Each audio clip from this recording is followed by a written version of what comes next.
Break ಆದ ಮೇಲೆ ಮತ್ತೆ ಸ್ವಾಗತ. ಬಿಎಂಆರ್ಸಿಎಲ್ ಜೊತೆಗಿನ ಡಿಸಿಎಂ ಡಿಕೆ ಶಿವಕುಮಾರ್ ಸಭೆ ಮುಕ್ತಾಯ ಆಗಿದೆ. ಸಭೆ ಬಳಿಕ ಡಿಸಿಎಂ ಡಿಕೆ ಶಿವಕುಮಾರ್ ಪ್ರತಿಕ್ರಿಯೆ ಕೊಟ್ಟಿದ್ದಾರೆ. ಮೆಟ್ರೋ ಅಧಿಕಾರಿಗಳ ಜೊತೆಗೆ ಪ್ರಗತಿ ಪರಿಶೀಲನಾ ಸಭೆ ನಡೆಸಿದ್ದೀನಿ. ಪ್ರಗತಿ ಪರಿಶೀಲನಾ ಸಭೆಯಲ್ಲಿ ಸಾಕಷ್ಟು ವಿಚಾರಗಳು ಚರ್ಚೆಯಾಗಿದೆ.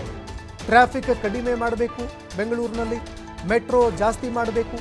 ಸದ್ಯ 96 ಕಿಲೋಮೀಟರ್ ಮೆಟ್ರೋ ಚಾಲನೆಯಲ್ಲಿ ಇದೆ. ನಾನು ಬಂದ ಮೇಲೆ 24 ಕಿಲೋಮೀಟರ್ ಸೇರ್ಪಡೆ ಮಾಡಿದ್ದೀನಿ. 2026 ಏಪ್ರಿಲ್ ಮೇವರೆಗೂ 41 ಕಿಲೋಮೀಟರ್ ಹೊಸದಾಗಿ ಸೇರ್ಪಡೆ ಆಗುತ್ತೆ. 2027ರ ಅಂತ್ಯಕ್ಕೆ ಏರ್ಪೋರ್ಟ್ ಮಾರ್ಗ ಸಂಪೂರ್ಣ ಆಗುತ್ತೆ. ಅದು ಪೂರ್ಣ ಆದರೆ 175 ಕಿಲೋಮೀಟರ್ ಪೂರ್ಣವಾದಂತಾಗುತ್ತೆ. ಸಭೆ ಬಳಿಕ ಡಿಸಿಎಂ ಡಿಕೆ ಶಿವಕುಮಾರ್ ಪ್ರತಿಕ್ರಿಯೆ ಕೊಟ್ಟಿದ್ದಾರೆ. ನಾವೇನು ಎಲ್ಲೋ ಲೈನು ಪ್ರಾರಂಭ ಮಾಡಿದ್ರು, ನಾವು ಬಂದ ಮೇಲೆ ಒಟ್ಟು 24 ಕಿಲೋಮೀಟರ್ ನಾನು ಬಂದ ಮೇಲೆ ಆಡ್ ಮಾಡಿದ್ದೀನಿ, ಅಂದ್ರೆ ಪ್ರಾರಂಭ ಮಾಡಿದ್ದೀನಿ.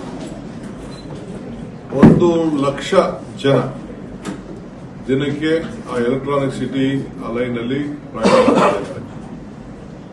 ಸೊ ನಮ್ಮ ಟ್ರಾಫಿಕ್ ಪೊಲೀಸ್ ಅವರು ಕೂಡ ಆ ರಸ್ತೆಯಲ್ಲಿ 30% ಟ್ರಾಫಿಕ್ ಕಡಿಮೆ ಆಗಿದೆ ಅನ್ನೋದನ್ನ ನಮಗೆ ಮಾಹಿತಿಯನ್ನ ಕೊಟ್ಟಿದ್ದಾರೆ.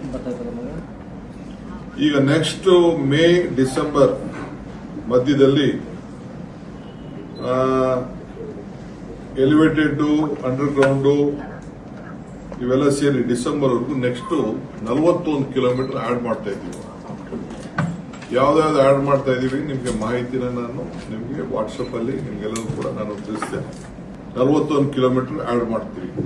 ಇನ್ನ ನೆಕ್ಸ್ಟ್ ಜೂನು ಮತ್ತು ಡಿಸೆಂಬರ್ಗೆ 27ರಲ್ಲಿ ಇದು 26, 41 ಕಿಲೋಮೀಟರ್ ಆಡ್ ಮಾಡ್ತಾ ಇದ್ದೀವಿ. ಜೂನು ಮತ್ತು ಡಿಸೆಂಬರ್ ಎರಡೂ ಸೇರಿ ಇನ್ನು 38 ಕಿಲೋಮೀಟರ್ ಡಿಸೆಂಬರ್ 27ಕ್ಕೆ ಕಂಪ್ಲೀಟ್ ಮಾಡ್ತೀವಿ. ಅಂದ್ರೆ ಏರ್ಪೋರ್ಟ್ ರೋಡ್ ಕೂಡ ಡಿಸೆಂಬರ್ 27ಕ್ಕೆ ನಾವು ಪ್ಲಾನ್ ಹಾಕೊಂಡಿದ್ದೀವಿ ಫೈನಲ್ ಮುಗಿಸುವಷ್ಟು. ಸೊ ಆಗ ಒಟ್ಟು 175 ಕಿಲೋಮೀಟರ್ ಮೆಟ್ರೋ ಬೆಂಗಳೂರಲ್ಲಿ ಚಾಲನೆ ಆಗ್ತದೆ. ಇನ್ನು ಗುಲಾಬಿ ಮಾರ್ಗ ಆರಂಭವಾಗುವ ನಿರೀಕ್ಷೆ ಈಗ ಮತ್ತಷ್ಟು ಸನ್ನಿಹಿತವಾಗ್ತಾ ಇದೆ. 2026ರ ಜೂನ್ನಿಂದ ಗುಲಾಬಿ ಮಾರ್ಗ ಆರಂಭವಾಗುತ್ತೆ. 2026ರ ಜೂನ್ನಿಂದ ಈ ಗುಲಾಬಿ ಮಾರ್ಗ ಆರಂಭವಾಗುವ ನಿರೀಕ್ಷೆ ಮೂಡ್ತಾ ಇದೆ. ಬೆಂಗಳೂರಿಗೆ ಪಿಂಕ್ ಮೆಟ್ರೋ ರೈಲು ಬೋಗಿಗಳ ಎಂಟ್ರಿ ಕೂಡ ಆಗೋಗಿದೆ. ಈ ಪಿಂಕ್ ಮೆಟ್ರೋ ರೈಲು ಬೋಗಿಗಳು ಈಗ ರೈಲು ಹಳಿಗೆ ಬೋಗಿಗಳು ಕೂಡ ಎಂಟ್ರಿ ಆಗ್ತಾ ಇದೆ. ಕೊತ್ತನೂರು ಡಿಪೋಗೆ ಮೆಟ್ರೋ ಆಗಮಿಸಿದೆ. ರೈಲಿನ ಬೋಗಿಗಳು ಬಿಇಎಂಎಲ್ನಿಂದ ಈಗ ಮುಂಜಾನೆ 5 ಗಂಟೆಗೆ ಆಗಮಿಸಿದ್ದಾವೆ. ರೈಲು ಬೋಗಿಗಳು 5 ಗಂಟೆಗೆ ಆಗಮಿಸಿದ್ದಾವೆ. ಈ ಹಿಂದೆ ಮೊದಲ ಡ್ರೈವರ್ಲೆಸ್ ಅನಾವರಣ ಮಾಡಲಾಗಿತ್ತು.